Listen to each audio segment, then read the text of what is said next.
Friends ఈరోజు ఒక కిర్రాక్ romantic drama cinema కథని చీల్చి చెండాడబోతున్నాం. ఈ మూవీలో ఒక యజమానురాలు ఉంటుంది. ఆమె జీతం ఇచ్చే ఓనర్. ఆమెకి ఒక అందమైన పని మనిషి కూడా ఉంటుంది. ఆ ఇంటికి అనఫిషియల్ ఓనర్. ఇక్కడ దాకా అంతా సెట్ కదా. కానీ అసలు చిక్కుముడి కాదు కాదు, మూడు ముళ్ళ బంధం కంటే గట్టిదైన ఫెవికల్ బంధం ఇక్కడే పడుతుంది. ఈ యజమానురాలకి ఆ పని మనిషికి మధ్య అస్సలు గ్యాప్ ఉండదు.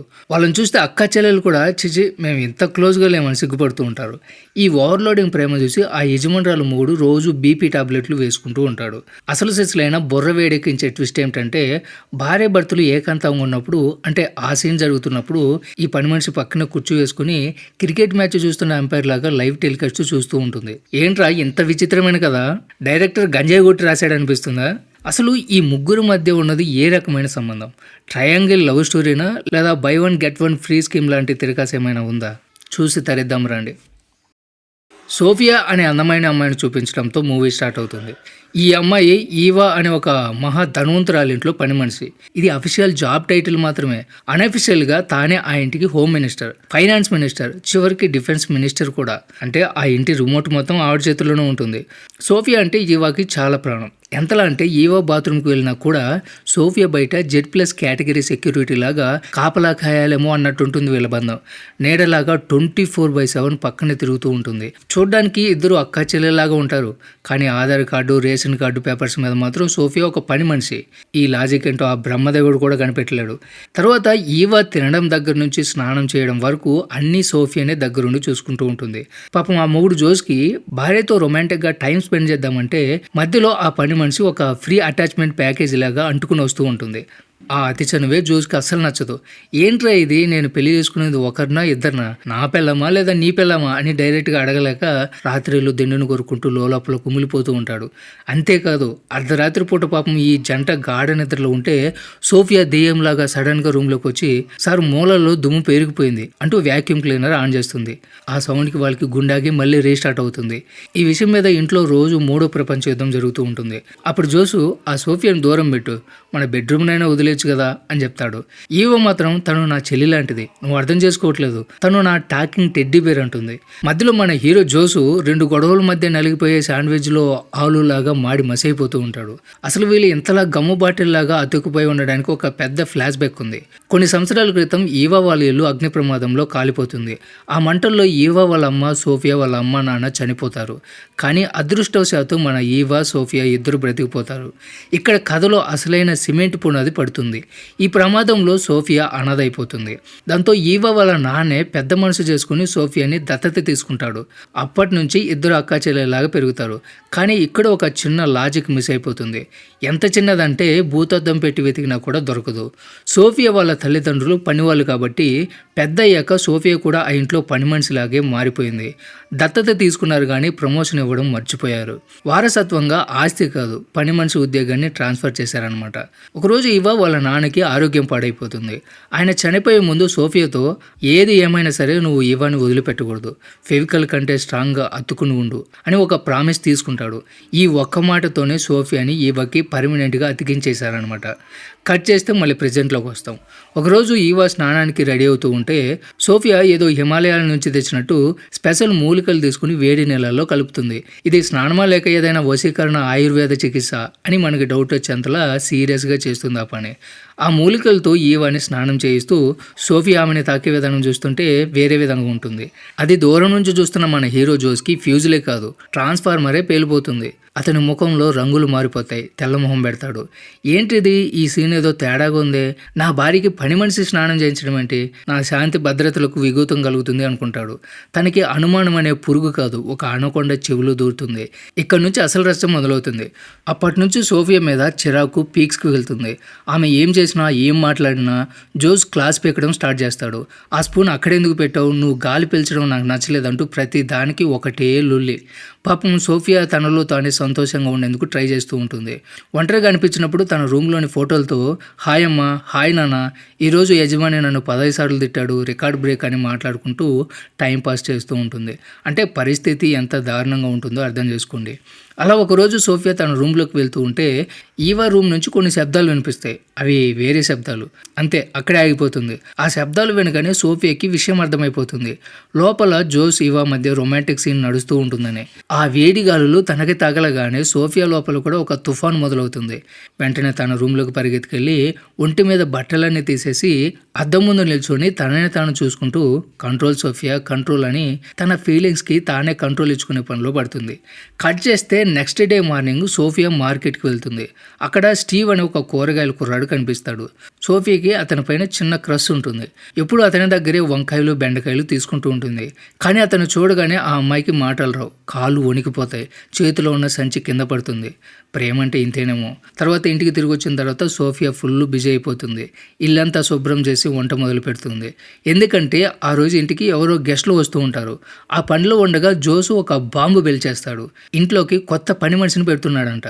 ఇది వినగానే సోఫియాకి ఫ్యూజులు ఎగిరిపోతాయి. నా ఉద్యోగానికి ఎసరు పెట్టాలని చూస్తాడా అని ఈవాను వదిలేసి వెళ్ళడం ఇష్టం లేక ఇంకా కష్టపడి డబుల్ డ్యూటీ చేయడం మొదలు పెడుతుంది. కొద్దిసేపటికి గెస్ట్లు వచ్చేస్తారు. వాళ్ళెవరో కాదు, నార్మన్ అతని భార్య జెన్నిఫర్. ఈ నార్మన్ని చూడగానే సోఫియా షాక్ అయిపోతుంది. ఫ్లాష్ బ్యాక్ ఏమిటంటే ఈ నార్మన్ సోఫియా ఎక్స్ లవర్ అనమాట. ఒకప్పుడు వీళ్ళిద్దరి మధ్య నడిచిన ప్రేమాయణానికి ఈవా అడ్డుపడి నా ఫ్రెండ్కి బాయ్ ఫ్రెండ్ ఏంటి అని అతన్ని లాగేసుకుంటుంది. చూసారా ఎంత పెద్ద డ్రామానో. ఇది ఇల్లు కాదు, ఇది ఒక తెలుగు సీరియల్ సెట్ లాగా ఉంది. పాపం పాత లవర్ని చూసిన టెన్షన్లో సోఫియా చేతిలో ఉన్నవన్నీ కింద పడేస్తుంది. అది చూసి జోస్కి ఒంటి మీద కంట్రోల్ పోతుంది. అందరి ముందే సోఫియాని కుక్కని తిట్టినట్టు తిడతాడు. తర్వాత గెస్ట్లు వెళ్ళిపోయిన తర్వాత ఇంట్లో మళ్ళీ రొటీన్ గొడవ స్టార్ట్.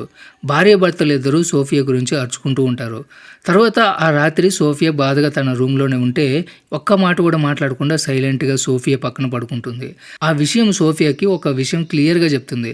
నీ సైలెంట్ ట్రీట్మెంట్ నాకు అర్థమైపోయింది. నువ్వెప్పుడు ఈ ఇంట్లో నుంచి వెళ్ళిపోవాలి అంటావు, అంతే కదా అనుకుంటుంది. తర్వాత నెక్స్ట్ రోజు మార్నింగ్ సోఫియా బ్యాగ్ సర్దుకుని వెళ్తూ ఉంటే జోస్ ఆపుతాడు. నిన్ను పొమ్మని నేను చెప్పలేదే, 24 గంటలు మా బెడ్రూమ్లో కాపలాగా అయ్యొద్దని, మా ఏకాంతానికి అంపైర్ లాగా ఉండొద్దని మాత్రమే చెప్తున్నా అని క్లారిటీ ఇస్తాడు. పాపం మా మాత్రం పైరసీ ఉండడంలో తప్పేముంది చెప్పండి. సోఫియా కూడా విషయం అర్థమైపోతుంది.